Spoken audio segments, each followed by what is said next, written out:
కరోనాకు ముగింపు కార్డు ఎప్పుడు? లాక్డౌన్తో ఎంతవరకు కట్టడి అవుతుంది? ఆంక్షలు సడలించినప్పుడు ఎలాంటి జాగ్రత్తలు తీసుకుంటే మంచిది? మాస్కులు జీవితంలో భాగమన్న ప్రధాని వ్యాఖ్యల్లో ఉన్న అర్థం ఏంటి? Challenge corona special debate. నాతో పాటు కొంతమంది డాక్టర్స్ ఉన్నారు. ఒకసారి ముందు వాళ్ళని పరిచయం చేసుకున్న తర్వాత మనం డిబేట్లోకి వెళ్దాం. ప్రస్తుతం స్టూడియోలో నాతో పాటు ఉన్నారు కె గోవర్ధన్ రెడ్డి గారు. 4 దశాబ్దాల అనుభవం ఉంది ఆయనకి. డాక్టర్ కె గోవర్ధన్ రెడ్డి గారికి 4 దశాబ్దాల క్రితమే టీబీకి సంబంధించి నిర్మూలనకు కృషి చేశారు. అదేవిధంగా ఫ్లోరోసిస్ రక్కస్ని తరిమి కొట్టేందుకు విశేష కృషి జరిపారు. 2017 ప్రతిష్టాత్మక కుల్దీప్ సింగ్ బిష్నోయ్ అవార్డును కూడా అందుకున్నారు గోవర్ధన్ రెడ్డి గారు. గోవర్ధన్ రెడ్డి గారు, వెల్కమ్ టు అవర్ డిస్కషన్ అండి. అదేవిధంగా మనతో పాటు విజయవాడ నుంచి జాయిన్ అవుతున్నారు డాక్టర్ జైధీర్ గారు, APGDA Andhra Pradesh government doctors association state convener. అదేవిధంగా డాక్టర్ సి ప్రభాకర్ రెడ్డి గారు, adviser to the government of AP కోవిడ్-19 కంట్రోల్ యాక్టివిటీస్. విజయవాడ నుంచి వాళ్ళిద్దరు కూడా మనతో జాయిన్ అవుతున్నారు. అదేవిధంగా కాసేపట్లో పల్మనాలజిస్ట్ కేర్ హాస్పిటల్కి సంబంధించి, నాంపల్లి కేర్ హాస్పిటల్కి సంబంధించి డాక్టర్ సందీప్ గారు కూడా మనతో జాయిన్ అవబోతున్నారు. గోవర్ధన్ రెడ్డి గారు, సో 40 సంవత్సరాల అనుభవం, నిజంగా చెప్పాలంటే 4 దశాబ్దాల క్రితమే, అంటే ఈ 40 సంవత్సరాల క్రితమే టీబీ అనేది ప్రపంచాన్ని ఏ రకంగా హడలెత్తించిందనే విషయం అందరికీ తెలిసిందే. సో దానికి సంబంధించి కూడా విశేషంగా కృషి చేశారు. సో అప్పుడు టీబీ వచ్చినప్పుడు పరిస్థితులు ఎట్లా ఉన్నాయి, ఇప్పుడు కోవిడ్-19 వచ్చినప్పుడు పరిస్థితులు ఏ రకంగా ఉన్నాయి, ఏ రకంగా మనం బెరీజ్ వేసుకోవచ్చని అంటారు? టీబీ అండ్ కరోనా కంపేర్ చేస్తే TB is a bacterial disease, corona is a viral disease. నేను 40 ఏళ్ళ క్రితం నేను రేడియాలజిస్ట్గా ప్రాక్టీస్ హైదరాబాద్లో మొదలుపెట్టినప్పుడు చాలామంది గ్రామీణ ప్రాంతాలలోకి వెళ్ళి దగ్గు, టీబీ సిమ్టమ్స్ ఉన్న దగ్గరికి వస్తే అప్పుడు ఒకటే ఫెసిలిటీ ఏంటంటే ఎక్స్రే చెస్ట్ తీసి దాన్ని డయాగ్నోసిస్, ట్యూబర్క్లోసిస్ ఉందా లేదా, మాకు ఇమీడియట్గా తెలిసిపోయేది ట్యూబర్క్లోసిస్. అప్పుడు చాలా ప్రిలివెంట్ డిసీజ్, చాలా పావర్టీ స్ట్రికెన్ పీపుల్కు చాలా గ్రామీణ ప్రాంతాల్లో బాగా ఉంటుండే.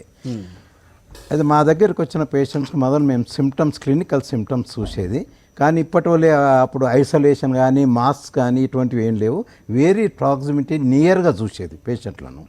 కానీ ఇప్పటికీ నాకు నమ్మశక్యం కాని విషయం ఏంటంటే సుమారుగా నా 40 ఏళ్ళ క్యారియర్లో యాజ్ ఎ లీడింగ్ రేడియాలజిస్ట్ నేను 1,00,000 మందిని ట్రీట్మెంట్ చేయవచ్చు టీబీ పేషెంట్స్ను. ఓకే. కానీ నాకు ఆ డిసీజ్తో ఇంత గ్రాడ్యువల్ ఇమ్యూనిటీ వచ్చింది. నాకు ఎప్పుడూ ఆ వ్యాధి లక్షణాలు కానీ సోకింది కానీ లేదు. దాని విషయం ఏంటంటే నాకు దానికి వ్యాధి నిరోధక శక్తి నాలో తయారైంది. సో ఈ రోజున అదే వ్యాధి నిరోధక శక్తి ఉంటే కనుక కోవిడ్ని కూడా మనం జయించవచ్చు అని చెప్పని అంటున్నారు. అదే కోవిడ్ను మనం జయించాలంటే, కోవిడ్ అనేది ఒక చిన్న అతి బలహీనమైన వైరస్ అండి. ఆ వైరస్ ఇప్పుడు కొత్తగా వచ్చింది కాబట్టి కొంచెం స్ప్రెడ్డింగ్ ఎక్కువ ఉంది, కంటేజియస్ డిసీజెస్ ఎక్కువ ఉంది. కానీ దాంతో మోర్టాలిటీ తక్కువ, భయంకరమైన సిచ్యువేషన్ లేదు, ప్రజలు భయభ్రాంతులు కావాల్సిన అవసరం లేదు. అది ట్రీట్మెంట్కు, వైరస్కి ఏం ట్రీట్మెంట్ ఉండదు. వైరస్కి ఏంటంటే మన ప్రజలలో ఒక సామూహికమైన వ్యాధి నిరోధక శక్తి క్రియేట్ చేయాలి. ప్యాలియేటివ్ ట్రీట్మెంట్ అంటే మామూలుగా జ్వరం వస్తే జ్వరము, కొంచెం యాంటీబయాటిక్స్ అది. తర్వాత మన సోషల్ క్వారంటైన్లో social distance, mask like this, and మన జీవిత లైఫ్ స్టైల్స్లో కూడా కొంచెం మార్చుకుంటే దీన్ని అతి సులభంగా మనం ట్యాకిల్ చేయవచ్చు. ఏదైతే భయానకమైన పరిస్థితి ఇవాళ భారతదేశంలో కానీ అమెరికాలో కానీ వరల్డ్ మొత్తం క్రియేట్ అయిందో అంత భయానకమైన సిచ్యువేషన్ లేదు అటువంటిది. ఎందుకంటే ఉదాహరణగా నేను చెప్తున్నా, మోర్టాలిటీ రేట్ ఎంత ఉంది దాన్ని? Less than 2%. మనం డిశ్చార్జ్ చేసేదంతా 80% బాగా చేసి పంపిస్తున్నాం. ఓకే, దానికి భయపడాల్సినంత అవసరం లేదు. రెండవది, గవర్నమెంట్స్ కానీ బ్లేమ్ గేమ్ కానీ క్రెడిట్ గేమ్ కానీ ఉండొద్దు దీంట్లో. మనం ఒక వ్యాధిని ఫేస్ చేస్తున్నాం, దాంట్లో నాకు గొప్పతనం వస్తుంది లేకుంటే నాకు బదనాం వస్తుంది అనేది పెట్టవద్దు. బ్లేమ్ గేమ్, క్రెడిట్ గేమ్ ఈ రాజకీయ నాయకులు స్టాప్ చేయాలి. రైట్. క్రెడిట్ గేమ్ తీసుకోవద్దు, బ్లేమ్ కూడా చేయవద్దు. అటువంటి అప్పుడు మన సమాజానికి కూడా ఒక మంచి సిగ్నల్స్ పోతాయి. ఒక సిగ్నల్స్, మంచి సిగ్నల్స్ పోతాయి. మా గవర్నమెంట్ బాగా చేస్తుంది, మాకు వ్యాధితోని ఇబ్బంది లేదు. ఒకటి ఈ ఎక్కువ మనం దాన్ని చేసేదాకా ఏమవుతుందంటే ఒక సోషల్ అవుట్కాస్ట్ అవుతుంది. నాకు కోవిడ్ వచ్చింది అనుకోండి, సమాజంలో నన్ను అవుట్కాస్ట్ చేస్తున్నారు. అంత అవసరం లేదు దాన్ని. ఆ విధంగా మనం ఒక అంటే సమాజంలో వెలివేసే ప్రయత్నం జరుగుతుంది. జరుగుతుంది, సామాజిక బహిష్కరణ జరుగుతుంది, ఒక అపార్ట్మెంట్లో బహిష్కరణ జరుగుతుంది, ఒక కాలనీలో బహిష్కరణ జరుగుతుంది. ఒక డాక్టరు కోవిడ్ హాస్పిటల్ నుంచి వస్తే అపార్ట్మెంట్లో రాణిస్తలేరు. అది అంత భయంకరమైన వ్యాధి కాదండి. ఇప్పుడు మన ఇద్దరు చీఫ్ మినిస్టర్స్ మన అదృష్టాన్ని ఏంటంటే ఇద్దరు అసెంబ్లీలో చెప్పినారు మొదలే, ఇది అంత భయానకమైన సిచ్యువేషన్ లేదు. మామూలుగా ప్యాలియేటివ్ ట్రీట్మెంట్, మనం సామాజిక దూరము, రెండవది మనం వ్యాధి నిరోధక శక్తిని మనం పెంచుకుంటూ పోవాలి గ్రాడ్యుయేట్. నిన్న తెలుగు రాష్ట్రం జగన్మోహన్ రెడ్డి గారి వీడియో స్టేట్మెంట్ చూసిన చాలా శుభ్రంగా ఉందండి, చాలా బాగుంది. ఏమన్నాడు, మీరు భయపడకండి, మనం సోషల్ డిస్టెన్స్ మెయింటైన్ చేద్దాం, తర్వాత వ్యాధి నిరోధక శక్తి చేసుకుందాం. ఆ విధంగా ఈవెన్ ఇక్కడ కూడా 2 తెలుగు రాష్ట్రాల ముఖ్యమంత్రులది పాజిటివ్ ధోరణి మీద పోతున్నారు. మంచి కంట్రోల్కి వస్తుందండి. నేషనల్ యావరేజ్ కంటే మా ఫ్రెండ్స్ కొంతమంది అమెరికాకు నేను రోజు మాట్లాడుతున్నా, రోజు ఈవినింగ్ మాట్లాడుతున్నా, వాళ్ళకంటే కూడా మనది జాతీయ స్థాయి కానీ రాష్ట్ర స్థాయిలు కానీ చాలా కంట్రోల్లో ఉన్నాయండి. ఇప్పుడు భయానకమైన పరిస్థితి అయితే లేదు.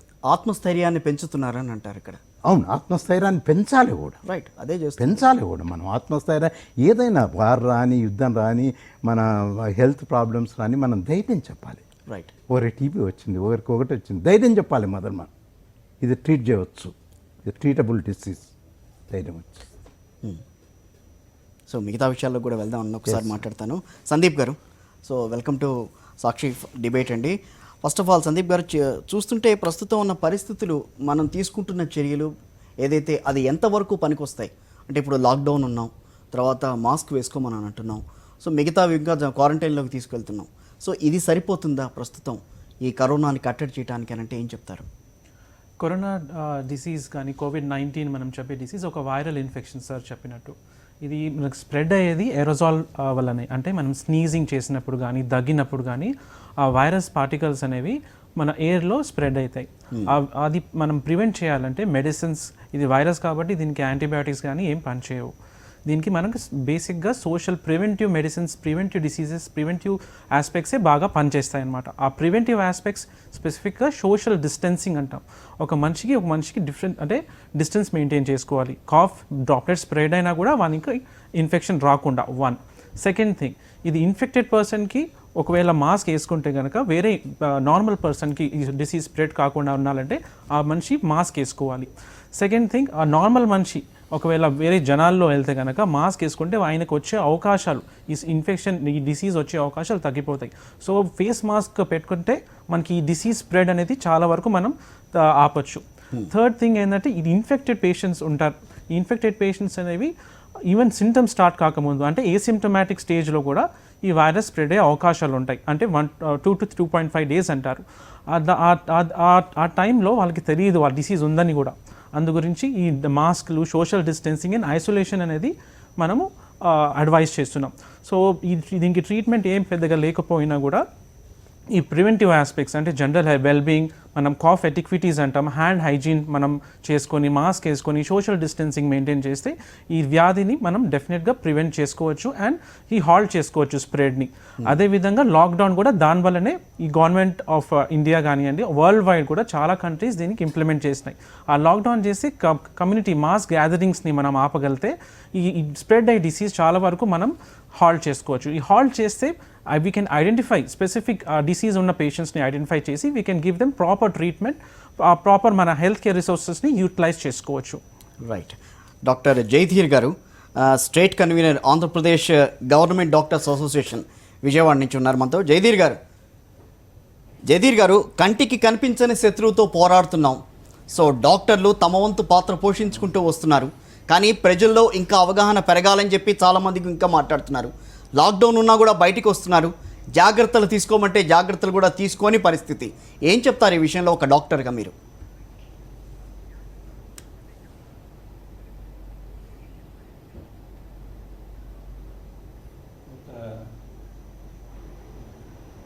ఒక ఒక 70-80% అయితే మటుకు వాళ్ళు జాగ్రత్తలు హోమ్ క్వారంటైన్లో ఉంటున్నారు. మన తాలూకా సజెషన్ అన్ని కూడా పాటించడం జరుగుతుంది. ఒక 10% కొంచెం ఆగుతాయిగా బయటకు వస్తున్నారు. వాళ్ళ వలన లేదనుకుంటే సామాజికంగా ఒక తెలంగాణ స్టేట్లో కానీ ఈ టైంలో కూడా ప్యాకెట్ వినడానికి చాలా ఫన్నీగా ఉంది. అంటే ప్రపంచం మొత్తం కూడా అంటే బతుకుతాం చచ్చిపోతాం అన్న పరిస్థితుల్లో ఖాళీగా ఇంట్లో ఉండండి తిని కూర్చోండి అన్నది ఫాలో అవ్వకుండా ఈ టైంలో కూడా గేమ్స్ ఆడతాం అంటే వాళ్ళందరూ ఆడుతుంది ప్రజల జీవితాలతో ఆడుకుంటున్నారు.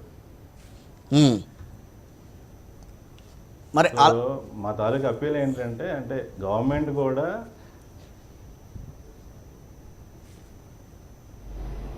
చెప్పండి సార్. సార్ చెప్పండి. సార్ చెప్పండి. ఆ. సో మా తాలూకు అప్పీల్ ఏంటంటేనండి మన ఎక్కడా లేనట్టు ఏంటంటేనండి మన ఎక్కడా లేనట్టు సెక్రటరేట్ గ్రామ సచివాలయం అని చెప్పేసి మనం అది పెట్టుకున్నాం. ప్రపంచంలో కానీ దేశంలో కానీ ఎక్కడా లేదు. దీనివల్ల ఏంటంటే ప్రతి గ్రామంలోని నూక్ అండ్ కార్నర్, ప్రతి జిల్లాలోని ప్రతి గ్రామంలోని చిన్న చిన్న పల్లెటూరులో కూడా మనం వెళ్తున్నాం. ఆరోగ్య కార్యకర్త కానీ పోలీస్ కానీ లేకపోతే విలేజ్ వాలంటీర్స్ కానీ అందరికి ఎడ్యుకేట్ చేస్తున్నారు. సో ఇలాంటి బలమైన వ్యవస్థ ఉండడం ఒక రకంగా మనకు తాలూకు అదృష్టం. దీనివల్ల ఏంటంటే మిగతా జిల్లాలు మిగతా స్టేట్స్ కంటే మన స్టేట్స్లోని చాలా వరకు ఇన్ఫర్మేషన్ మనం గ్రౌండ్ వరకు పాస్ చేయగలిగాం. కానీ ఏంటంటే కొన్ని ఆరోపణలు ఎప్పుడు వస్తూ ఉంటాయండి, మనం ఎక్కువ కేసులు వస్తున్నాయి లేదని చెప్పేసి. మనం చేస్తున్న టెస్ట్ ఒకసారి మన దాన్ని కంపేర్ చేసుకుంటే దగ్గర 75,000 టెస్టులు చేసాం, హైయెస్ట్ ఇన్ ద కంట్రీ. దానివల్ల మనకి అడ్వాంటేజ్ ఏంటంటే ఎవరైతే ఉన్నారో డిసీజ్ ప్యాటర్న్ వాళ్ళందరం కూడా ఎర్లీ ఐడెంటిఫై చేస్తాం, కంట్రోల్ చేస్తాం, కంటైన్ చేయగలం. దానివల్ల ఏంటంటే డిసీజ్ పక్క వాళ్ళకి స్ప్రెడ్ అవ్వకుండా ఉంటుంది. సో ఇది ఓన్లీ టెంపరీ మెషర్. అంటే ఫస్ట్ మనం టెస్ట్ స్టార్ట్ చేసినప్పుడు కొంతకాలం అనిపిస్తూ ఉంటుంది మనకు కొంచెం ఎక్కువ కేసులు వస్తున్నాయని. దీనివల్ల ఏంటంటే లాంగ్ టర్మ్ యూజెస్ ఉంటాయి. అంటే వాళ్ళందరూ చనిపోకుండా వాళ్ళందరికీ లాంగ్ తాలూకు ప్రాబ్లమ్స్ రాకుండా మనం ఖచ్చితంగా ప్రివెంట్ చేయగలం. ఇది మనందరం కూడా ఒక గర్వకారణం. దేశంలో ఎక్కడా లేని విధంగా 3 రకాల టెస్టులు అందరికంటే ఎక్కువ చేస్తున్నాం. దీన్ని కూడా మనోళ్ళు అంటే కొంతమంది గుర్తించకుండా ఇలాంటి టైంలో కూడా రాజకీయాలు చేస్తున్నారు. దాన్ని మేము ఆల్రెడీ ఖండించాం. ఎవరైతే దీన్ని అడ్డం పెట్టుకొని రాజకీయాలు చేస్తారో, ఏదైతే బెనిఫిట్ పొందాం అనుకున్నారో వాళ్ళందరూ ఒకటే గుర్తించుకోవాలండి. ఎవరైతే కష్టపడి గ్రౌండ్ లెవెల్లో పనిచేస్తున్న ప్రతి ఆరోగ్య తాలూకా వైద్యుల దగ్గర నుంచి ఆశా వర్కర్ వరకు మా తాలూకా మనోధైర్యాన్ని మీరు దెబ్బతీస్తున్నారు. ఇది రాజకీయాలకు టైం కాదు. ఎవరైతే ఆరోపణ చేశారో మేము మా సైడ్ నుంచి కూడా ఆరోపణ తగిన ఆధారాలు చూపించకపోతే ఖచ్చితంగా చట్టపరమైన చర్యలు తీసుకుంటాం వాళ్ళ మీద. Right sir. ప్రభాకర్ రెడ్డి గారు, ప్రధానంగా మీరు అడ్వైజర్ టు ది గవర్నమెంట్ కాబట్టి COVID-19కి సంబంధించి సో ఒక కంటికి కనిపించని శత్రువుతో మనం పోరాడుతున్నప్పుడు సో ప్రస్తుతం ఉన్న పరిస్థితుల్లో చూస్తే అది ఏ మేరకు అదుపులోకి వచ్చిందని అనుకోవాలి? ఏపీ ప్రభుత్వం తీసుకుంటున్న చర్యలు ఏ మేరకు సత్ఫలితాలు ఇస్తున్నాయంటే ఏం చెప్తారు? మన ఏపీ ప్రభుత్వం ఎక్కడా లేని విధంగా మనకు చాలా ఫెసిలిటీస్ ఉన్నాయి. ఎందుకంటే ఇంతకుముందు జగదీర్ గారు చెప్పినట్లు మనకు ఒక విలేజ్ వాలంటీర్ సిస్టమ్ ఉంది. సో ఈ విలేజ్ వాలంటీర్ సిస్టమ్ వల్ల మనము ఫస్ట్లోనే సర్వేలెన్స్ మిగతా స్టేట్స్ కంటే చాలా ఎక్కువ ఉంది. అంటే ఎక్కడైనా కానీ మనకు ఏమర్థమవుతుందంటే ఒక పల్లెలో ఎంతమంది ఉన్నారు, ఎంతమంది నీ హౌసెస్కు ప్రతి 50 మందికి ఒక హెల్త్ వర్కరు మనకు డేటా మనకు ఫీడ్ చేసింది గవర్నమెంట్కు. కాబట్టి మనం క్లోజ్ వాచ్ చేయగలుగుతున్నాం వాళ్ళని. ఈ విధంగా చేయడం వల్ల గ్రీన్ జోన్స్ మనకు చాలా ఎక్కువ ఉన్నాయి మన స్టేట్లో compare to the red zones. So April 12కు ముందు చూసామంటే ఆ కరువులో ఆల్మోస్ట్ మనం కంట్రోల్ చేసాము. కాకపోతే కొంచెం ఇన్సిడెంట్ వల్ల కొంచెము ఆ కరువు కొంచెం అలా తగ్గింది తప్పితే మనము చాలా బాగా స్టేట్లో యావరేజ్గా కంట్రోల్ చేసాము. ఇప్పుడు కూడా కంట్రోల్ చేస్తున్నాము. ఎందుకంటే ఇంకా నంబర్ ఆఫ్ క్వారంటైన్ సెంటర్స్ మన దగ్గర ఎక్కువ ఉన్నాయి. తర్వాత నంబర్ ఆఫ్ టెస్ట్లు నేషనల్ యావరేజ్గా చూసుకుంటే మనము ఫస్ట్ ఉన్నాం. ఎందుకంటే ఏపీ గవర్నమెంట్ ప్రతిష్టాత్మకంగా మన ఏపీ సెడ్జ్లో మన ట్రూనాట్ ల్యాబ్స్ను తీసుకురావడానికి కావాల్సిన కిట్స్ మనము తయారు చేసాము. దానివల్ల మిగతా స్టేట్స్ కంటే మనకు ఎక్కువ అడ్వాంటేజ్ ఇచ్చింది. ఎందుకంటే ఆర్టీపీసీఆర్ ల్యాబ్ మాత్రమే మిగతా స్టేట్స్లో ఉన్నాయి. ట్రూనాట్ ల్యాబ్స్ ఎక్కడా లేవు, మనకే పేటెంట్ అది. కాబట్టి ఈ ట్రూనాట్ ల్యాబ్లో మనకు దాదాపు 250 ల్యాబ్స్ ఉన్నాయండి స్టేట్లో. 1.5 అవర్కు ఒక మిషన్ మీద 2 టెస్టులు అంటే 4000 టెస్టులు పర్ డే ట్రూనాట్ ల్యాబ్స్లో చేస్తున్నాం. 3000 పర్ డే ఆర్టీపీసీఆర్ టెస్టులు చేస్తున్నాం. ఇంకా మనకు కొరియా నుంచి మనము కిట్స్ తెప్పించాము, క్లియర్ ల్యాబ్స్ ఓపెన్ చేసాము. ఇట్లా 4 ఫోల్డ్స్లో కమ్యూనిటీలో టెస్ట్ చేస్తున్నాము. కాంటాక్ట్స్ అంటే జబ్బు వచ్చిన వాళ్ళకు primary contacts, secondary contacts, tertiary contacts ఇలా టెస్టులు చేస్తున్నాము. సో నంబర్ ఆఫ్ టెస్టులు చేయడం వల్ల మనకు పాజిటివ్ కేసులు ఎక్కువ కనిపిస్తున్నాయి. పాజిటివ్ కేసులు ఎక్కువైతే మనం ఎందుకు భయపడాలండి? పాజిటివ్ కేసులు ఎక్కువైనాయని గవర్నమెంట్ మీద అంటున్నారు. మనం ఎఫిషియెంట్గా చేస్తున్నాం కాబట్టి మన ప్రభుత్వము పాజిటివ్ కేసులను మనం చూపిస్తున్నాము. మనం దాచుకోవడం లేదు. పాజిటివ్ కేసులు ఉండడం అనేది చాలా ఇంపార్టెంట్. రేపు 60% సొసైటీలో మన చీఫ్ మినిస్టర్ గారు చెప్పినట్లు జగన్మోహన్ రెడ్డి గారు, ఇది మనతోనే ఉంటుంది, మనతోనే ప్రయాణం చేస్తుంది. హెర్డ్ ఇమ్యూనిటీ అని ఉంటుంది. అంటే మన గ్రూపుకి అంతా ఒక ఇమ్యూనిటీ రావాలి అని అంటే 60% ఆఫ్ ద పీపుల్ అఫెక్ట్ కావాలి. సో 60% ఆఫ్ ద పీపుల్ స్లోగా అఫెక్ట్ అవుతూ ఉంటే మన హెల్త్ కేర్ రీసోర్సెస్ అన్నీ పనికొస్తూ మనము స్లోగా డిసీజ్ని కట్టడి చేయగలము. పాజిటివ్ కేసులు పెరిగాయి అంటే టెస్టులు చేస్తే పెరిగాయి. టెస్ట్ చేయకోకుంటే బ్లాక్లో ఉండేవాళ్ళం కదా, టెస్ట్ చేయకోకుంటే చేయలేదంటారు, చేస్తే ఎక్కువైనాయంటారు. మనము డెత్తులే తీసుకోవాలండి. డెత్తులు 3% కంటే తక్కువ ఉన్నాయి మనకు. కాబట్టి డెత్తులు మనకు 31 డెత్స్ ఉన్నాయి when compare to 1259 positive cases ఈ రోజుకు. కాబట్టి మనకు క్లియరెన్స్ రేట్ కూడా చాలా బాగుంది. మన స్టేట్ ఎంతో మెజర్స్ తీసుకుంది, టెస్టులు ఎక్కువ చేస్తున్నాము, అన్ని క్వారంటైన్ సెంటర్లు ఎక్కువ ఉన్నాయి. వాళ్ళకి ఇమ్యూనిటీ డెవలప్ కావడానికి పర్ డే 500 రూపీస్తో మనం క్వాలిటీ ఫుడ్ ఇస్తున్నాము. వాళ్ళను ముఖ్యమంత్రి గారి ఆదేశాలు ఏమంటే వాళ్ళు అది ఒక ఇంటిలా ఫీల్ కావాలి. క్వారంటైన్ సెంటర్ అనేది అది ఒక పనిష్మెంట్ కాదు అని వాళ్ళు ఎంతో ఫీల్ కావాలి. వీలైతే వైఫై పెట్టండి, టీవీలు పెట్టండి, సింగిల్ రూమ్స్ ఇవ్వండి, డబ్బు గురించి ఆలోచించద్దండి అని మనకు చెప్తున్నారు. కాబట్టి మనం కూడా మనకు ఎంతో కష్టమైన పరిస్థితులు ఉన్నా కానీ ఎంతైనా ఖర్చు పెట్టి వాళ్ళకు ఒక ఫెసిలిటీ క్రియేట్ చేస్తున్నాము. సో ఫస్ట్ సర్వేలెన్స్ చేస్తున్నాము, సెకండ్ మనం టెస్టులు చేస్తున్నాము, 3 క్వారంటైన్కు పోయిన వాళ్ళకు క్వారంటైన్లో ఫెసిలిటీస్ పెడుతున్నాము. పాజిటివ్ సెంటర్స్ అవి కూడా మనకు డిస్ట్రిక్ట్కు 2 ఐసోలేషన్ సెంటర్స్ ఉన్నాయి.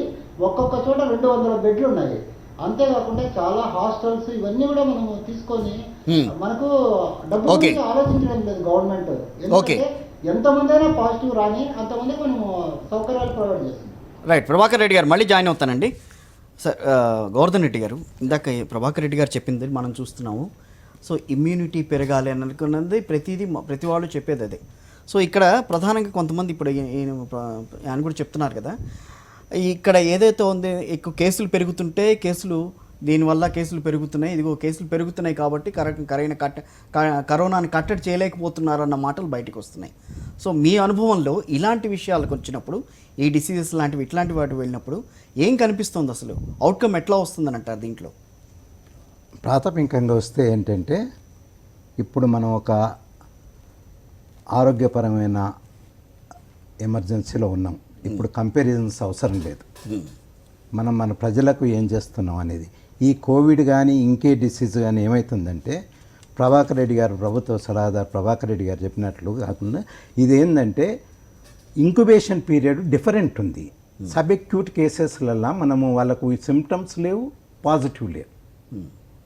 If you go for the sub clinical cases, ఆ టైటర్ ఆ లెవెల్కి రాకపోయేదాకా నెగిటివ్ చూపిస్తుంది, కానీ యాక్చువల్లీ ఈజ్ ఇన్ఫెక్టెడ్. ఓకే, ఆడ ప్రాబ్లం వస్తుంది గవర్నమెంట్కి కానీ ఇక్కడ కానీ ఇంటర్నేషనల్లో కానీ. ఏమవుతుందంటే, ఒక మన టైఫాయిడ్ టైటర్ ఉందనుకోండి, 120 దాటినాకనే టైఫాయిడ్ పాజిటివ్ చూపిస్తుంది, కానీ అదివరకే పేషెంట్కి ఎఫెక్ట్ అయి ఉంటుంది. కరోనా ఇది కూడా అంతే. ఆ టైటర్ ఆ లెవెల్కి వచ్చినాకనే వీళ్ళకి పాజిటివ్ దొరుకుతుంది. ఆ మోతాదు కనిపించాలి, కానీ అదివరకే ఇన్ఫెక్ట్ అయి ఉంటుంది 10 days బిఫోర్. అది అయితే ఇదేంటంటే, మనం సామాజికంగా ఒక దాన్ని ట్యాకిల్ చేయాలి. ఏది, మనం ప్రజలను బాగా అవేర్నెస్ చేసి వాళ్ళకి ఇది భయంకరమైన డిసీజ్ కాదు, దీన్ని మేము జైల్లో వేయము, మీకు మంచి సామూహికమైన నిరోధక శక్తి తెచ్చుకోండి. యాక్చువల్గా చూస్తేనైతే ఇంట్లో కూడా క్వారంటైన్ చేసుకోవచ్చు. కానీ ఇప్పుడు మన ప్రజలలో ఎట్లా స్ప్రెడ్ అయిందంటే ఇట్లా ముట్టుకుంటే ఇదైపోతాము అనే భయానకమైన వాతావరణం డెవలప్ అయింది. మీరు ఒకటి చూడండి, కాలనీలలో కానీ అపార్ట్మెంట్లలో కానీ ఇవ్వండి, గేటెడ్ కమ్యూనిటీలో కానీ ఎవరికైనా క్వారంటైన్ పాజిటివ్ వచ్చిందంటే ఈజ్ అవుట్ కాస్ట్. కానీ అది సిచ్యువేషన్ కాదు. అయితే మన ప్రభుత్వ సలహాదారు గారు చెప్పినట్లు ఎప్పుడైతే పాజిటివ్ కేసెస్ వస్తావో ఆ పాజిటివ్ కేసెస్ కాకుండా 50% మనకు సబ్లైమ్ కేసెస్ ఉన్నాయి. రైట్. టైటర్ ఇంకా రాలే కానీ ఈజ్ ఎఫెక్టెడ్.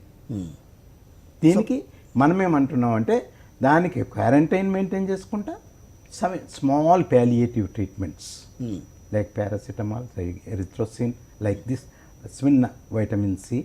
అండ్ రెండవది దీంట్లో ఈ కోవిడ్లో ఒక iron, amino acids, B complex, vitamin C. This is sufficient, a tablet of it for each family member that gives a coat. Iron ఉంటే iron, zinc. Right. Iron, zinc they act as a quote. మనం యుద్ధానికి పోతే coat వేసుకున్నట్లు, యుద్ధానికి పోతుంటే coat వేసుకొని పోతాం కదా, ఆ విధంగా పనిచేస్తాయి. ఈ ఇప్పుడు వారు చెప్పినట్లు సబ్ క్లినికల్ ఏవైతే పాజిటివ్ రాని కేసెస్లో కూడా 50% కేసెస్ అమెరికాలో కానీ యూకేలో కానీ ఈ పాజిటివ్ రాని కేసెస్లో కూడా clinically they are affected. Okay. నేను చిన్న ఎగ్జాంపుల్ చెప్తాను మీకు. బ్యాక్టీరియా ఎఫెక్ట్ అయినప్పుడు టైఫాయిడ్ 120 వస్తేనే మనకు పాజిటివ్ వస్తుంది, అని 180లో కూడా అతనికి ఆల్రెడీ ఇన్ఫెక్టెడ్ అయి ఉంటాడు. అందుకనే మనం ఒక మల్టీపర్పస్ ఫ్యాసిటెడ్ డిసిప్లినరీ అప్రోచ్ కావాలి ఈ కోవిడ్కి కావాలంటే. మల్టీ డిసిప్లిన్ ఒక్కదానికి మనం కాన్సన్ట్రేట్ చేస్తే ఇప్పుడు వారన్నట్లు ఇప్పుడు గవర్నమెంట్స్ ఏమంటారు, గవర్నమెంట్ బ్లేమ్ చేస్తున్నారు. అంటే 60% ఆఫ్ పీపుల్ ఎఫెక్ట్ అయితేనే దీంట్లో అసలు దాన్ని మనం ట్రాక్ చేసుకునే అవకాశం ఉంటుంది. ఎవరైతే ఉన్నారో వాళ్ళని మనం ఎక్కువగా డయాగ్నోస్ చేసే అవకాశం ఉంటుందని చెప్పాలంటే అదే ఇప్పుడు మనము ఎన్మాస్ దాంట్లో డయాగ్నోసిస్ పోలేం. ఆల్ పాపులేషన్ అయితే మనం ఆఫ్ కోర్స్ అన్నిటికీ పోలేం. According to one of the latest international report ఏంటంటే most of the 80% mild level infect అవుతుండొచ్చు కోవిడ్. ఓకే. ఇన్ఫ్లుయెన్జా వస్తే మొత్తం మందికి ఎఫెక్ట్ అవుతుంది. కొందరికి సివియర్ అవుతుంది, కొందరికి తక్కువ అవుతుంది. సివియర్ అయిన వాళ్ళు కొంత ట్రీట్మెంట్ తీసుకుంటారు, కొందరు మైల్డ్ ఉన్న వాళ్ళు రెసిస్టెన్స్తో తగ్గిపోతారు. Same thing happens in Covid also. అయితే ప్రాబ్లం ఏంటంటే కోవిడ్కి ఒక హైపర్ యాక్టివిటీ డెవలప్ అయింది. ఈ బ్లేమ్ గేమ్స్లలో, గవర్నమెంట్ బ్లేమ్ గేమ్స్లో ప్లీజ్ గాడ్ షేక్ గవర్నమెంట్స్ కానీ ఆపోజిషన్ పొలిటికల్ ఇంటర్ఫీరెన్స్ తక్కువ, బ్లేమ్ గేమ్స్ తక్కువ కావాలండి. మీరు ఇది చేయలేదు, మీరు అది చేయలేదు, మేము ఇది చేస్తుండే అది అయ్యేది కాదు. ఎందుకంటే మనం ఒక సిచ్యువేషన్ ఎమర్జెన్సీ అత్యవసర పరిస్థితిని మనం ట్యాకిల్ చేస్తున్నాం. అప్పుడు మనం బ్లేమ్ గేమ్స్ పక్కకు పెట్టండి. రైట్. మీరు ఇవ్వండి, మల్టీ డిసిప్లినరీ యాక్టివిటీకి ఇవ్వండి. డాక్టర్ ప్రొఫెషన్ కానీ ఆ కన్సర్న్ ప్రొఫెషన్స్ కానీ ఇవ్వండి. వాళ్ళు they are in a position to tackle it. It's a very mild disease. చాలా వీక్ వైరస్ అండి ఇది. ఎంతమంది చచ్చిపోతున్నారు కిషోర్ గారు మీరు చెప్పండి. అవును. మోర్టాలిటీ రేట్ ఎంత? మారిబిడిటీ ఏముంది? మారిబిడిటీ ప్రభాకర్ రెడ్డి గారికి తెలిసి ఉండొచ్చు, వాళ్ళకి రిపోర్ట్ మారిబిడిటీ లేదు దాంట్లో. Mortality less than 2%. Right. Okay. అందుకని దీనికి మల్టీ యాసిడ్. అయితే ఇప్పుడు వారు అన్నట్లు చాలామంది ఏమంటారు, మొత్తం మందికి టెస్ట్ చేయాలి. అమెరికాలో, న్యూయార్క్లో, న్యూజెర్సీలో మా ఫ్రెండ్స్ ఉన్నారు కదా, ఇప్పుడు association of physician of India నిన్ననే మాట్లాడినాను నేను. అందరికీ టెస్ట్ చేయాలంటున్నారు. అందరికంటే సబ్ క్లినికల్ కండిషన్ ఉన్న వాళ్ళకి ఎట్లా తెలుస్తుంది చెప్పండి? రైట్. తెలియదు. కాబట్టి ఈ మల్టీ డిసిప్లినరీ యాక్టివిటీతో మనం ఈజీ కంట్రోల్ చేయవచ్చు. భయానకమైన వాతావరణం మానసికంగా మనం ప్రిపేర్ చేయాలి రైట్ ప్రజలు. సందీప్ గారు, యాజ్ ఏ పల్మనాలజిస్ట్గా మీ దగ్గరికి ఎట్లాంటి కేసెస్ వస్తున్నాయి ఈ విషయానికి సంబంధించి ఏం చెప్తున్నారు వాళ్ళకి? ఎటువంటి ప్రికాషన్స్ మీరు తీసుకోవాలన్న ఆలోచనలో పెట్టి చెప్తున్నారు వాళ్ళకి? సో హాస్పిటల్స్లో ఈ డిసీజ్, ఈ పాండమిక్ స్టార్ట్ అయినప్పుడు మార్చ్లోనే WHO పాండమిక్ సిచ్యువేషన్ చెప్పింది. ఆ తర్వాతనే అన్ని హాస్పిటల్స్లో కానీ క్లినిక్స్లో కానీ మ్యాండేటరీగా ఫీవర్ స్క్రీనింగ్ చేస్తున్నాం యాజ్ అన్ ఎంట్రన్స్ దగ్గరే.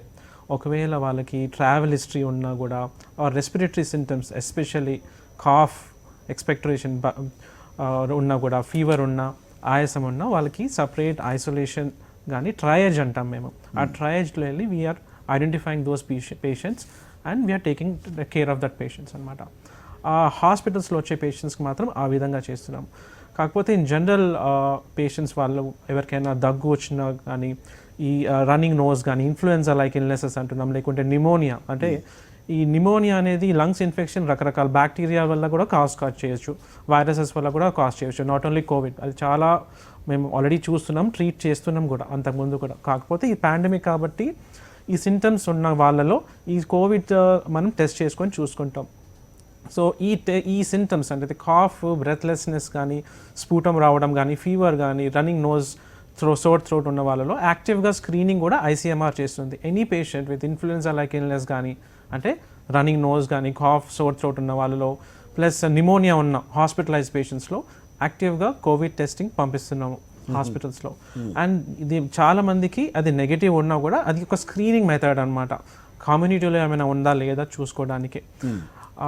కాకపోతే ఇట్లాంటి పేషెంట్స్లో, కోవిడ్ ఉన్న పేషెంట్స్లో డెఫినెట్గా మెడికేషన్స్ గవర్నమెంట్ రెగ్యులేషన్స్ ఉన్న, గవర్నమెంట్ అడ్వైజ్ చేసిన రెగ్యులేషన్స్ ఇస్తున్నాము. ప్లస్ వాళ్ళకి సపోర్టివ్ కేర్, బేసిక్గా మెయిన్ కావాల్సింది ఆక్సిజన్, సపోర్టివ్ కేర్. సార్ చెప్పినట్టు ప్యాలిటివ్ కేర్ కాకుండా ఈజ్ మెయిన్ ఇంపార్టెంట్. అది కాకుండా కూడా యాంటీవైరల్స్ కొన్ని ఉన్నాయి, అది గవర్నమెంట్ రికమెండేషన్స్ ప్రకారమే మేము ఇస్తున్నాం. కానీ ముఖ్యంగా సపోర్టివ్ కేర్ ఈ వైరసెస్కి. సో ఎస్, అంటే ఇక్కడ సందీప్ గారు, ఇక్కడ కోవిడ్-19 అనగానే ఒక 4-5 స్టేజెస్ ఉన్నాయి, దీంట్లో 5 టైప్స్ ఆఫ్ కోవిడ్-19 మనకు కనిపిస్తోందని చెప్పి రోజు రోజుకు ఒక్కొక్క రకమైన వార్త బయటకు వస్తుంది. అంటే ఈ సిమ్టమ్స్ ఉంటేనే కోవిడ్-19 బారిన పడ్డట్టు కాదు, సో ఇలాంటి సిమ్టమ్స్ కూడా ఉన్నాయి, వాళ్ళు కూడా కోవిడ్-19 అంటే ఆ వైరస్ అటాక్ అయిన వాళ్ళు ఉన్నారు అని చెప్పని అంటున్నారు. అలాంటి కేసెస్ ఏమన్నా మీకు తగిలినాయా అట్లాంటివి ఎక్కడన్నా?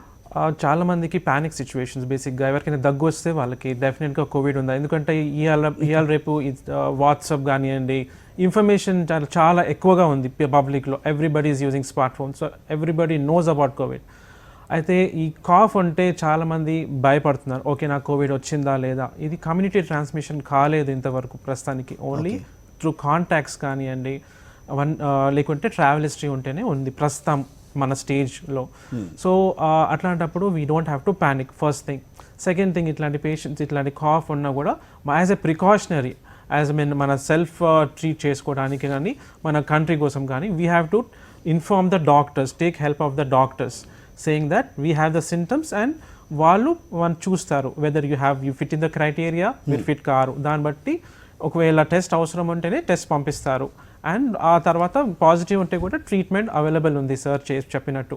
Palliative care or supportive care, మెయిన్గా supportive care. 80% of the people won't have any problems, minor సింటమ్సే ఉంటాయి. ఓన్లీ 15% వాళ్ళకి కొంచెం హాస్పిటలైజేషన్ అవసరం పడుతుంది. And very less % of people might require ICU care. So అది కూడా ప్రివెన్షన్ మనం చేసుకోవాలంటే లాక్డౌన్లో కరెక్ట్గా మనం ఐసోలేషన్ చేసుకోవాలి. హ్యాండ్ హైజీన్, కాఫ్ ఎటిక్విటీస్ ఫాలో అయితే చాలా మంచిది. రైట్, ఒకసారి జయధీర్ గారి దగ్గరికి వెళ్దాం. డాక్టర్ గారు, ప్రధానంగా చాలామంది మాట్లాడుతూ ఉంటారు, లాక్డౌన్లో ఉన్నాం కదా మాకేం లేదు అన్న ఒక రకమైన ఫీలింగ్లో ఉంటారు. సో ఆంక్షలు ఉన్నప్పుడు ఒక రకంగా ప్రవర్తిస్తారు, ఆంక్షలు లేని తర్వాత, రేపు ఒకవేళ ఆంక్షలు కనుక తీసేస్తే, లాక్డౌన్ తీసేస్తే కనుక బయటకు వచ్చిన తర్వాత వాళ్ళు తీసుకోవాల్సిన జాగ్రత్తలు కానీ, అందరూ తీసుకోవాల్సిన జాగ్రత్తల గురించి కానీ ఏం చెప్తారు ఆ విషయంలో?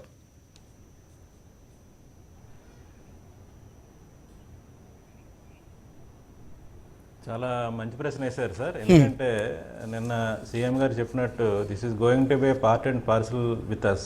ఇది మన కమ్యూనిటీలో చాలా కాలం ఉండే అవకాశం ఉంది. ఏదైనా ఒక ఇట్లాంటి కొత్త వైరస్ వచ్చిన తర్వాత ఇమీడియట్గా పోవడం అంటూ జరగదండి. దీన్ని ఏంటంటే మెడికల్ టెర్మినాలజీ మేము ఏమంటామంటే ఎండమిక్ డిసీజ్ అంటాం.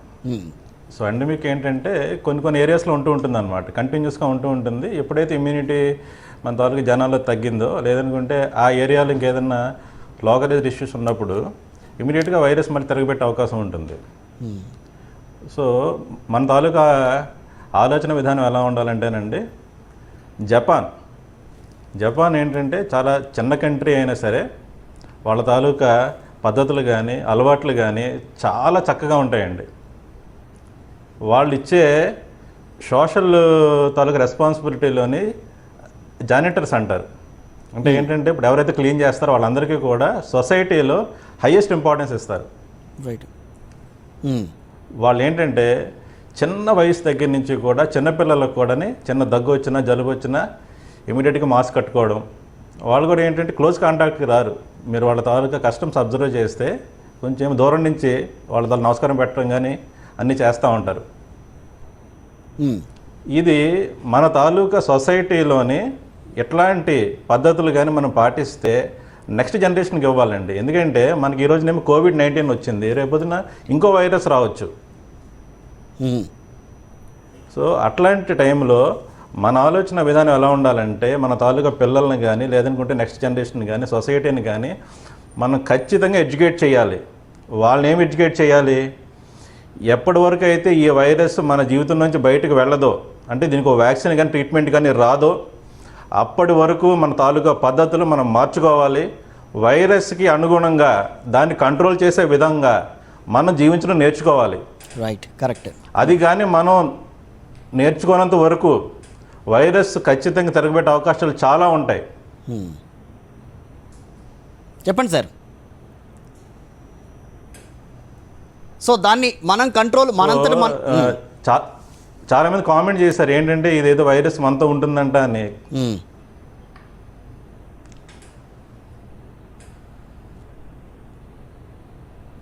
సో ఈ వైరస్ ఖచ్చితంగా మనతో ఉండే అవకాశాలు ఉన్నాయి. ఎందుకంటే ఒక స్మాల్ పాక్స్, ఒక తాలూగా పోలియో వ్యాక్సినేషను మనం కానీ దాన్ని కనిపెట్టి మన సమాజం నుంచి దాన్ని బయట పంపించడం కోసం కొన్ని దశాబ్దాలు పట్టింది.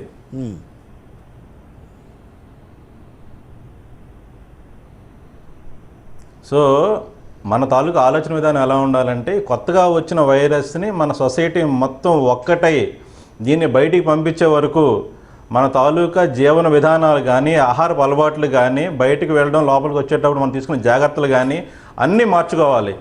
సొసైటీ అంతా ఒక్కటైనప్పుడే ఇలాంటి వైరస్ని, ఇలాంటి శక్తిని మన జీవితాల్లోంచి మనం ఖచ్చితంగా బయటికి పారద్రోలగలం. లేదు ఏమాత్రం అజాగ్రత్త తీసుకున్నా, లేదనుకుంటే కొంచెం తేలిగ్గా తీసుకున్నా మన జీవితాల్ని, మానవాళిని మొత్తం కబలించే అవకాశాలు చాలా ఎక్కువ ఉన్నాయి. కాబట్టి ప్రభుత్వం కానీ వైద్యులు కానీ చెప్పే సలహాలని, వాళ్ళ తాలూకా విధి విధానాలని, ఎప్పటికప్పుడు కొన్ని విధి విధానాలు మారుతూ ఉంటాయి. అలాంటి విధి విధానాలను మీరు ఎప్పటికప్పుడు అప్డేట్ చేసుకోండి. ఖచ్చితంగా ప్రభుత్వం కానీ వైద్యులు కానీ మీకోసం పనిచేస్తున్నాం, మీ ఆరోగ్యం కోసం పనిచేస్తున్నాం. మన జీవితాలు, మీ జీవితాలు, మన సొసైటీ చక్కగా ఉండాలని చెప్పేసి మా ప్రాణాలు తెగించి మీకోసం పనిచేస్తున్నాం. Right sir. ప్రభాకర్ రెడ్డి గారు, సో కోవిడ్-19 ఉంది, కోవిడ్-19కి సంబంధించి చర్యలు తీసుకోవాలి అని చెప్పి కేంద్రం రాష్ట్రాలకి చెప్పినప్పుడు ప్రధానంగా మీరు ఏ రకమైన సూచనలు చేశారు రాష్ట్ర ప్రభుత్వానికి?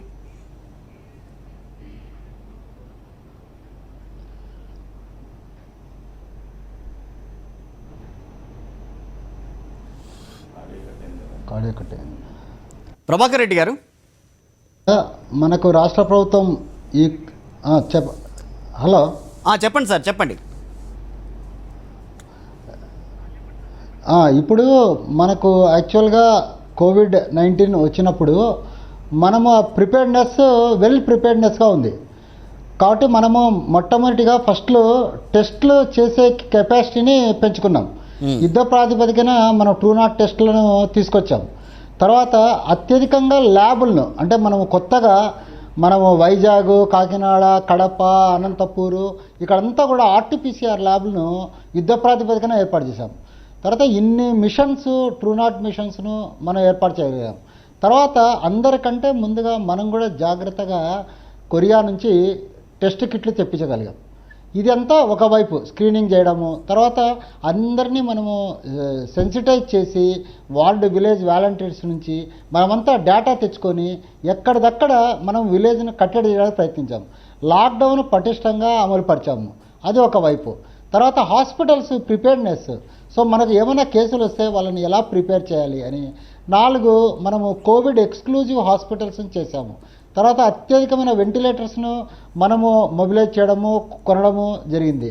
ఆక్సిజన్, శానిటైజర్స్, ఇట్లా వాట్ ఇట్ నాట్ ఎవ్రీథింగ్ భూమి మీద మనకు దీన్ని ఎలా కంట్రోల్ చేయగలమని స్టడీ చేసి మన ప్రభుత్వం ప్రతిష్టాత్మకంగా మనం దీన్ని కట్టడి చేయడానికి అన్ని చర్యలు తీసుకుంటున్నాం.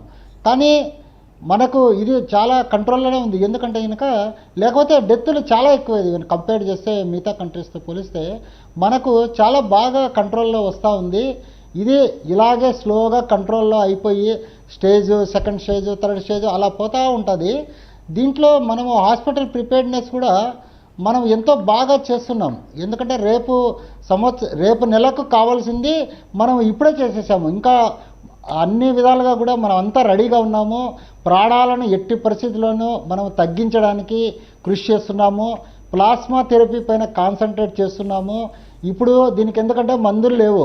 ఈ ఐవర్మెక్టిన్ కానీ, లేకపోతే హైడ్రాక్సిక్లోరోక్వినిన్ కానీ, అజిత్రోమైసిన్ కానీ, యాంటీవైరల్ డ్రగ్స్ కానీ కొంతవరకు మనకు పనిచేస్తాయి తప్పితే క్రిటికల్గా వెంటిలేటర్ దగ్గరికి మోడరేట్ టు సివియర్ అయిన పేషెంట్స్కు ప్లాస్మా థెరపీ ఒకటే మార్గం. సో ఈ ప్లాస్మా థెరపీ కోసము ఐసీఎంఆర్కు మనము 3 హాస్పిటల్స్ని ఇప్పుడు ఐడెంటిఫై చేసి అన్ని పర్మిషన్ తీసుకొని అప్లై చేయడం జరిగింది. అంతేకాకుండా మనము ఆ ప్లాస్మా థెరపీని, ఇమ్యునోగ్లోబులిన్స్ను కూడా ఒక ప్రిపేర్డ్నెస్ చేసి నావల్గా మనకు ట్రయల్ చేయడానికి ప్రయత్నం చేస్తున్నాము.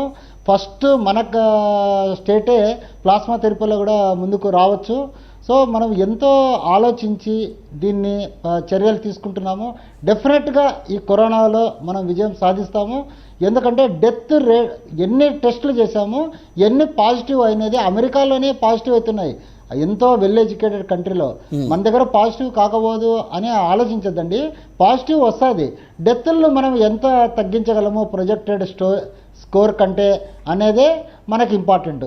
సో మేము కాన్ఫిడెంట్గా ఉన్నాము, డెత్తుల్లో తగ్గిస్తాము. మన డాక్టర్లందరినీ కూడా సెన్సిటైజ్ చేశాము.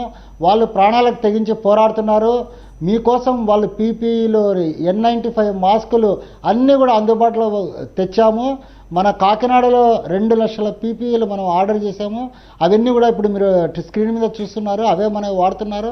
N95 మాస్కులు అందుబాటులో ఉన్నాయి, శానిటైజర్స్ అందుబాటులో ఉన్నాయి. అంతేకాకుండా గవర్నమెంట్ తరఫున ఎమ్మెల్యేలు, ఎంపీలు, మినిస్టర్స్ వాళ్ళకు కావాల్సినవి అన్నీ కూడా సప్లై చేస్తున్నారు. ఈ యుద్ధంలో పోలీసులు పాత్ర మనం మెచ్చుకోదగినది, రెవెన్యూ వాళ్ళ పాత్ర. సో మన కలెక్టర్స్, రెవెన్యూ యంత్రాంగం అందరూ బాగా పనిచేస్తున్నారు. డాక్టర్స్ బాగా పనిచేస్తున్నారు, జర్నలిస్టులు బాగా పనిచేస్తున్నారు, అవేర్నెస్ తెస్తున్నారు. సో మనము 4 అంచెల వ్యూహంతో ఈ నలుగురం కలిసి ఈ కరోనా పైన యుద్ధం చేస్తున్నాము. ఎందుకంటే ఇది కంటికి కనిపించని శత్రువు అండి. ఇటువంటి శత్రువుతో మనం యుద్ధం చేస్తున్నప్పుడు ఒక కొత్తగా వచ్చింది, ఇటువంటిది ఎవరికి ఏమీ తెలియదు. అమెరికానే దీని దెబ్బకు కకావికలం అయిపోతుంది. అటువంటి కండిషన్లో మనము ఇది లేదు అది లేదు అని అనుకోకుంటే ఇది ఎవరికైనా రావచ్చు. మనం చూస్తున్నాము, బ్రిటన్ ప్రధానమంత్రి వాళ్ళకే వచ్చింది, ఇక్కడ కూడా ఎంపీలు వీళ్ళకి వస్తుంది. దీంట్లో ఎవ్వరూ ఎగ్జామ్టెడ్ కాదు. ట్రంప్ అయినా ఒకటే, రష్యా వాళ్ళైనా ఒకటే, ఎవరికైనా ఈ జబ్బు వస్తుంది. మనం భయపడాల్సిన పని లేదు. దీన్ని ఎదుర్కోవాలి. కనపడని శత్రువుతో మనం యుద్ధం చేస్తున్నాము. గవర్నమెంట్ అన్ని విధాలుగా ప్రజలకు అండగా ఉంటూ తమ ప్రాణాలను ఒడ్డి పోరాడుతూ ఉంది. మీరు కూడా ఆకతాయితనంగా లాక్డౌన్లో ప్రవర్తించుకోకుండా, ఇప్పుడు మనం మీద ఒక బాంబులు వేస్తున్నారనుకోండి, మనం బంకర్లలో దాచిపెట్టుకుంటామా లేదా? అలాగే లాక్డౌన్ పెట్టినప్పుడు సమర్థవంతంగా మనము పాటించాలా. పాటించుకోకుంటే అది మీరు పాటించుకుంటే మీకు నష్టము. మీరు నష్టమైతే పర్లేదు, కానీ పక్కన వానికి నష్టం చేయడానికి మీకు ఎటువంటి అధికారము లేదు. అంతేకాకుండా వారియర్స్ మాదిరి కొందరు డాక్టర్లు కూడా దీంట్లో చనిపోతే వాళ్ళని శవాలను కూడా పూడ్చనీయడం అనేది ఎంతో అమానుషము. ఇది ఎందుకంటే మనం మరణమా మానవత్వమా అనే దాన్ని మనం చూపించాల్సిన అవసరం వస్తుంది.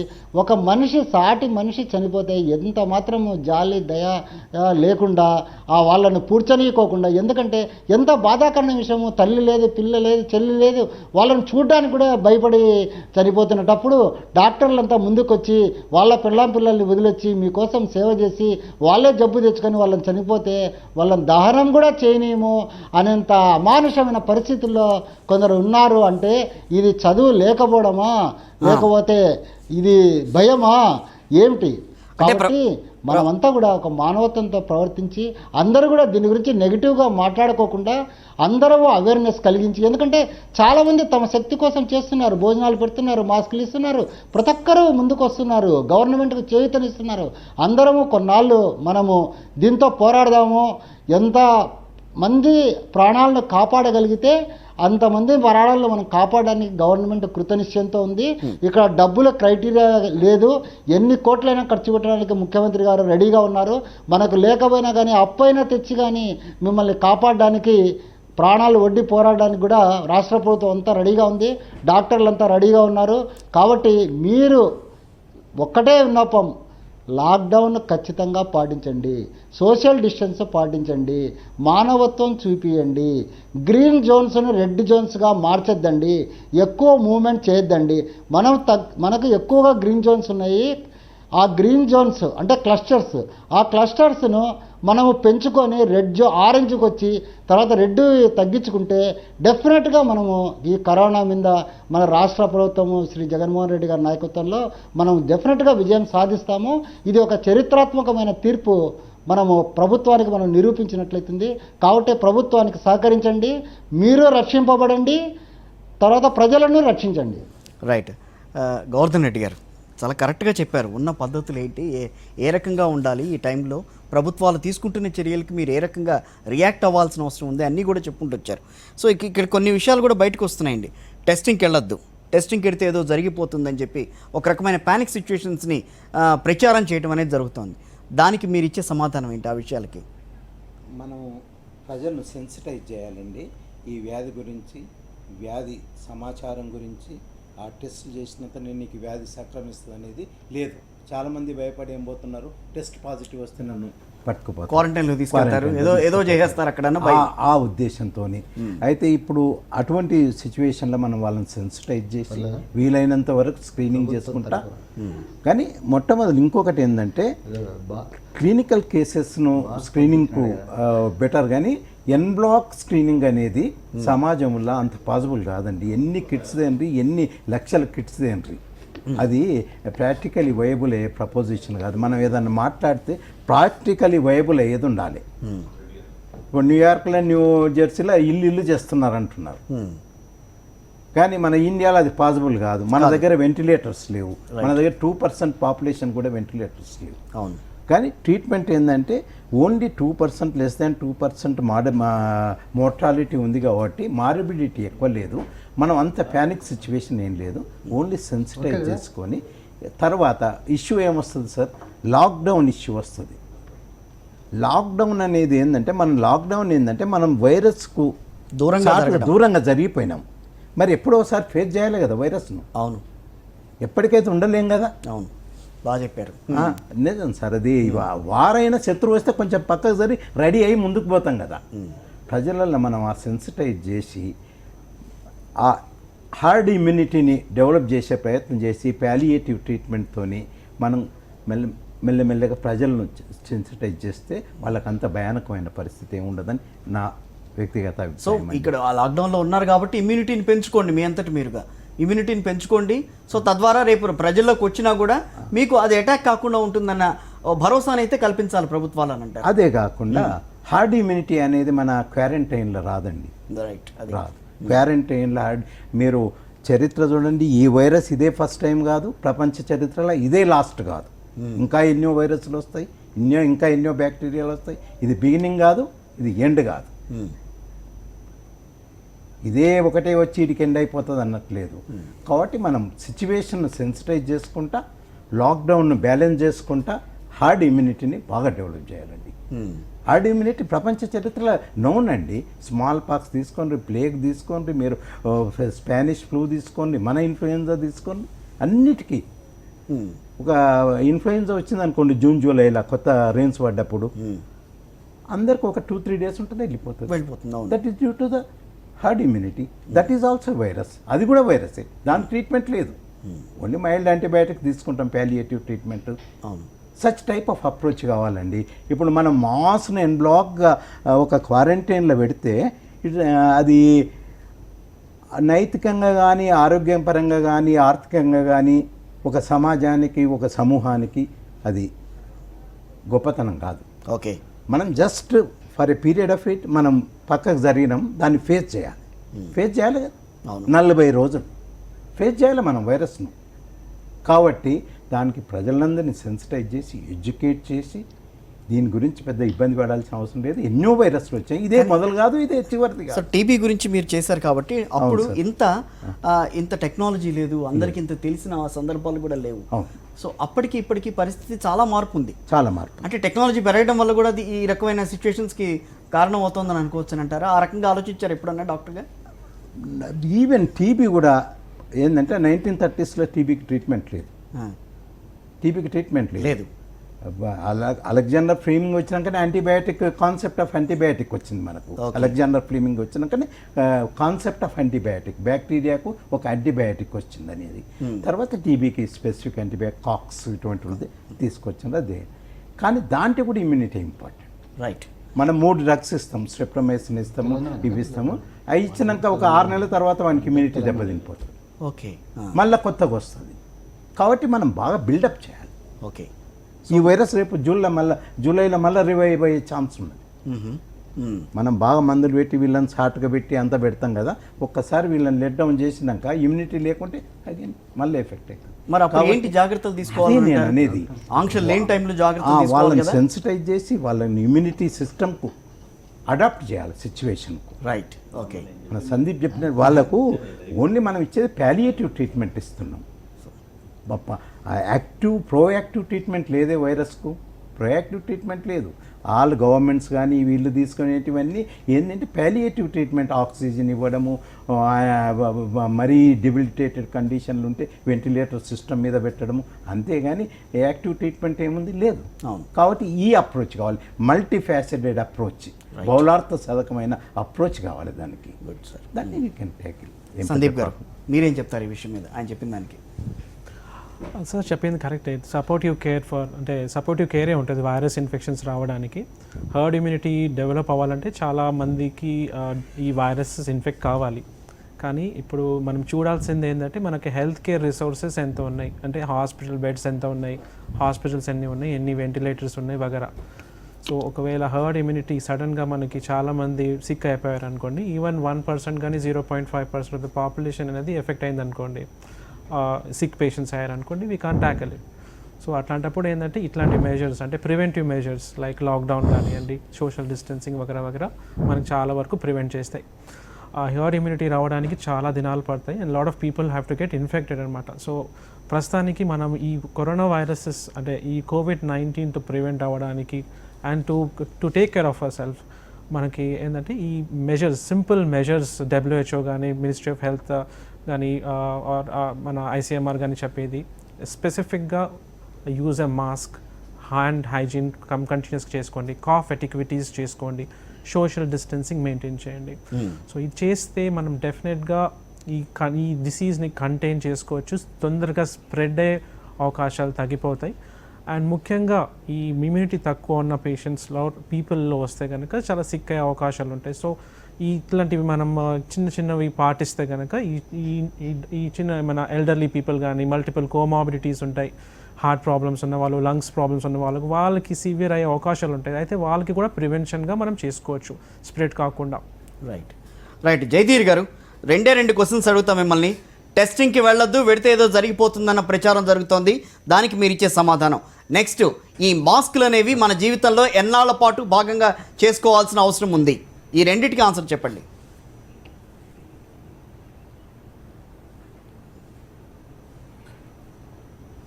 టెస్టింగ్ అన్నది ఖచ్చితంగా ప్రతి ఒక్కరు చేయించుకోవాలండి. అంటే ఎస్పెషల్లీ రెడ్ జోన్స్లో ఉన్నవాళ్ళు మటుకు ఖచ్చితంగా టెస్టింగ్ చేయించుకోవాలి.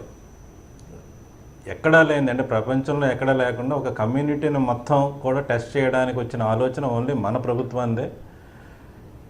మీరు టెస్ట్ చేసుకోవడం ద్వారా మిమ్మల్ని మీరు కాపాడుకోవడం కాదు, మీ తాలూకా కుటుంబ సభ్యుల్ని, సమాజాన్ని కూడా కాపాడుతారు. కాబట్టి ప్రభుత్వం ఎప్పుడైతే మీ ఇంటి గుమ్మం ముందుకు వచ్చి మీకు టెస్ట్ చేస్తామన్నారో వాళ్ళకి కోఆపరేట్ చేయాల్సిన బాధ్యత మీది. దానివలన మన కుటుంబ సభ్యులు, మన పిల్లలు, మన పెద్దలు, మన తల్లిదండ్రులు, మన తాలూకా రిలేటివ్స్ అందరూ కూడా కాపాడుకున్న వాళ్ళు అవుతాం. కాబట్టి దీంట్లో సోషల్ స్టిగ్మా లేదు. కరోనా వస్తే పెద్ద భయంకరమైన జబ్బు కాదు. 80% పేషెంట్స్ చక్కగా నవ్వుతూ ఇంటికి పంపిస్తున్నాం మనం. ఓన్లీ కొంతమందినే, ఎవరైతే అబోవ్ 60 ఉన్నారో, కోమార్బిడ్ కండిషన్స్ ఉన్నారో వాళ్ళు కొంతవరకు ఇబ్బందులు ఫేస్ చేస్తున్నాం. కానీ చాలామందిని 80% పేషెంట్స్ని మేము చక్కగా ట్రీట్మెంట్ చేసి మన ఇంటికి పంపిస్తున్నాం. కాబట్టి ఎవరు భయపడద్దు. మనం ప్రజెంట్ పెట్టిన అన్ని ఐసోలేషన్ సెంటర్స్ కూడా అన్ని రకాల ఫెసిలిటీస్ ఉన్నాయి. కాబట్టి మీరు ఖచ్చితంగా గవర్నమెంట్ మీ ముందుకు వచ్చినప్పుడు పరీక్షలు కోఆపరేట్ చేయాల్సిన బాధ్యత మీది. ఇది ఒక సామాజిక బాధ్యత. సెకండ్ పాయింట్, రైట్, మాస్కులకి సంబంధించండి. సెకండ్ పాయింట్ ఇప్పుడు ఏదైతే ఇందాక మీరు అడిగారో మాస్కులు మనం, ఎస్ సార్, ఎందుకంటే మాస్కులు మనం ఇది ఎంతకాలం ధరించాలి. మాస్కులు అన్నవి మన సోషల్లో అంటే మన తాలూకు సామాజిక జీవన విధానంలో ఒక భాగస్వామ్యం అయినప్పుడే ఇలాంటి కరోనా వైరస్ కానీ లేదనుకుంటే రేపు రాబోయే ఎట్లాంటి వైరస్లు అన్నా సరే మనం సమర్థవంతంగా ఎదుర్కోగలం. ఎక్కడా లేనట్టు, ప్రపంచంలో ఎక్కడా లేనట్టు మన ప్రభుత్వం వాళ్ళే ప్రతి మనిషికి కూడా 3 మాస్కులు ఇస్తున్నారు. ఇట్లాంటి అవకాశాన్ని మనం వాడుకోవాలి. వాడుకొని ఎప్పుడైతే మనం బయటికి వెళ్తున్నాం, ఒకసారి కానీ ఈ మే 3 తర్వాత వాళ్ళు కానీ లాక్డౌన్ ఎత్తేసే అవకాశాలు ఉన్నాయి.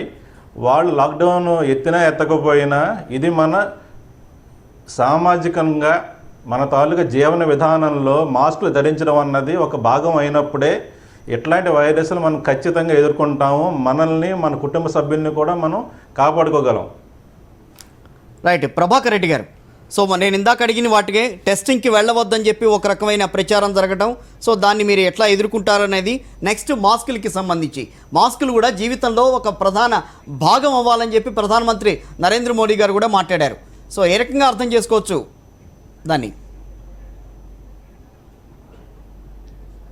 మొదటిది టెస్టింగ్స్కు వెళ్ళకూడదు అని ఎందుకు అనుకుంటున్నారు అంటే అది సోషల్ స్టిగ్మాగా అనమాట. అంటే పాజిటివ్ వచ్చింది అంటే అయ్యో కరోనా పాజిటివ్ వచ్చిందంట అని టెన్షన్కి వెళ్ళిపోయి వాళ్ళనంతా ఇళ్ళలోకి రానికోకుండా ఆ సినిమాలలో చూపించినట్లు బయట నుంచి భోజనాలు పెట్టి దూరం నుంచి చేసడం వల్ల కరోనా టెస్ట్ చేయించుకోవడానికి పాజిటివ్ అయితే మమ్మల్ని రానివ్వరేమో అని భయపడుతున్నారు. ఇంతకుముందు పెద్దలు గోవర్ధన్ రెడ్డి గారు బాగా చెప్పారు, అది సోషల్ స్టిగ్మాగా అనుకోకూడదు. ఎందుకంటే వాళ్ళు చాలా పెద్దలు ఇటువంటి ఎన్నో జబ్బులు చూశారు. టీబీ వచ్చినప్పుడు ఏమైంది, ప్లేగ్ వచ్చినప్పుడు ఏమైంది. ఎందుకంటే ప్రతిదానికి మనకు వస్తే అది ఏదో వేరే వాళ్ళకి వస్తుందేమో, అది అంటు జబ్బేమో అన్నట్లు అనుకొని ఆ పీరియడ్లో కొంచెం స్టిగ్మా ఉంటుంది. కానీ ఇది ఒక విషయం మర్చిపోతున్నారు, ఆ జబ్బు వచ్చినది మీకు ముందుగా కనిపెట్టడం కోసం చేస్తున్నారు టెస్ట్లు. అది మర్చిపోతున్నారు మీరు. అది మర్చిపోకుండా పక్కనోడు ఎవడేమనుకుంటే మీకేంటండి, మీకు ఉందా లేదా ముందు మీరు తెలుసుకోవాలి కదా. మిమ్మల్ని కాపాడుకోవాలంటే ఆ చిన్న లైన్ మిస్ అవుతున్నారు ప్రజలు. కాబట్టి అసలు యాక్చువల్గా మేమేం భయపడ్డామంటే అందరూ వచ్చి మాకు టెస్టులు చేయమని మా మీద ఎక్కడ పడతారేమో అని మేము అనుకున్నాం. ఇక్కడ రివర్స్గా టెస్టులకు రావడానికి భయపడుతున్నారు. గవర్నమెంటే ముందుకెళ్ళి దూసుకొని పోయి టెస్టులు చేస్తుంది ఎక్కడా లేని విధంగా.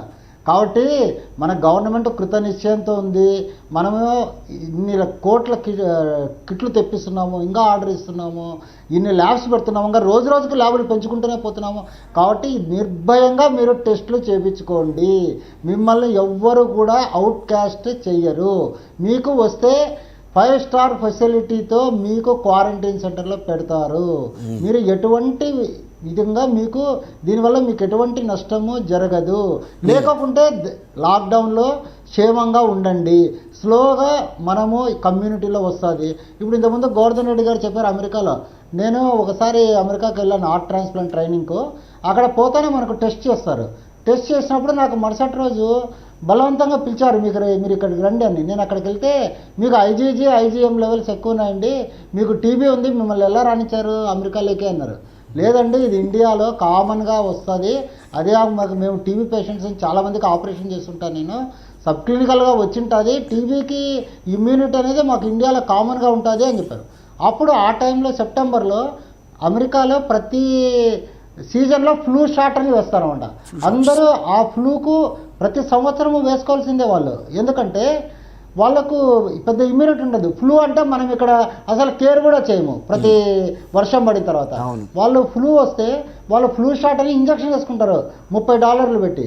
కాబట్టి మనము ఇమ్యూనిటీ అనేది డెవలప్ అవుతుంది, మనకు ఆల్రెడీ ఇమ్యూనిటీ ఉంటుంది. కాబట్టి ఇది కూడా కరోనాకి వస్తే డెవలప్ అవుతుంది, రేపు మళ్ళా స్ట్రెయిన్ మారి వస్తుంది. దీన్ని మనం ఆపలేము. మనము ఎందుకంటే ఇమ్యూనిటీ డెవలప్ చేసుకోవాలి. అది కిట్లకు సంబంధించి. రైట్. మాస్కులు అనేది మన జీవితంలో ఒక భాగం కావాలని ఎందుకన్నారంటే, మనకు ఇంతకుముందు మొదటి నుంచి ఉందండి. మనం నమస్కారం పెడతాము, దూరంగా కూర్చుంటాము, ఇదంతా మన జీవితంలో ఒక భాగంగా ఎప్పటి నుంచో ఉంది. అదే మనం ఈరోజు పాటిస్తున్నాము. అంతే, అదంతా మర్చిపోయినాం మధ్యలో. ఈ యొక్క ప్రపంచీకరణ నేపథ్యంలో మనము దీన్నంతా మర్చిపోయి మనము ఇది మనకు ఫిలసాఫికల్గా చెప్పాలంటే చిన్మానయానంద స్వామి గారు చెప్తారు, మనకు ఎవరన్నా కనపడితే మన ఇండియన్స్ మనం నమస్కారం అని చెప్తాము. అదే అమెరికన్స్ చేయి కలుపుతారు. సో ఇక్కడ చేయి కలపకూడదు. మన ఇండియన్ సిస్టమే కరెక్ట్. మనం నమస్కారం పెట్టాలి, చేయి కలపకూడదు. ఎందుకంటే ఇంకా ఆయన తమాషగా చెప్తారు, మనము నువ్వు నేను ఒకటే, మనమందరము మంచిగా ఉండాలని మనం చేయి కలుపుతా ఉంటా. వాళ్ళు నమ్మరంట ఎవరిని. అందుకని చేయి పట్టుకొని షేక్ చేసి ఏమన్నా లోపల పెట్టుకున్నాడా అని అంటారంట. కాబట్టి మన జీవితంలో మంచి విధానాలు ఉన్నాయి. కాబట్టి మనము ఈ మాస్కులు పాటించాలి, నమస్కారం పెట్టాలి, సోషల్ డిస్టెన్స్ పాటించాలి. ఇదంతా చాలా మంచిదండి. ఇది మన జీవితంలో ఒక భాగం చేసుకుంటే కరోనా మనతో పాటే ఉంటుంది. మనకందరికి ఇమ్యూనిటీ డెవలప్ అవుతుంది, మరలా వస్తుంటుంది. ఇది ఒక లాస్ట్కు మామూలుగా ఒక ప్లేగు టీబీ మాదిరి అవుతుంది. Right sir, thank you very much అండి. ప్రభాకర్ రెడ్డి గారు విజయవాడ నుంచి మాతో జాయిన్ అయ్యే అభిప్రాయం తెలియజేస్తున్నారు. అట్లాగే డాక్టర్ జయధీర్ గారు థ్యాంక్ యూ వెరీ మచ్ అండి. గోవర్ధన్ రెడ్డి గారు ఎంతో టైం తీసుకుని ఇక్కడికి వచ్చి మీ అభిప్రాయం తెలియజేస్తుంది. థ్యాంక్ యూ వెరీ మచ్ అండి. అట్లాగే సందీప్ గారు థ్యాంక్ యూ వెరీ మచ్ అండి. ఇది ఎప్పటికైనా సరే ఏదైతే మాస్కులు ఏవైతే ఉన్నాయో అవి మన జీవితంలో భాగం అయితే కనుక ఇలాంటి వైరస్లు ఎన్ని వచ్చినా సరే మన బాడీలో ఇమ్యూనిటీ ఉంటే కనుక వీటన్నిటిని కూడా జయించవచ్చు అని చెప్తున్నారు. ఒక చిన్న బ్రేక్ తీసుకుందాం. అప్డేట్స్ కొనసాగుతూనే ఉంటాయి. Stay with us.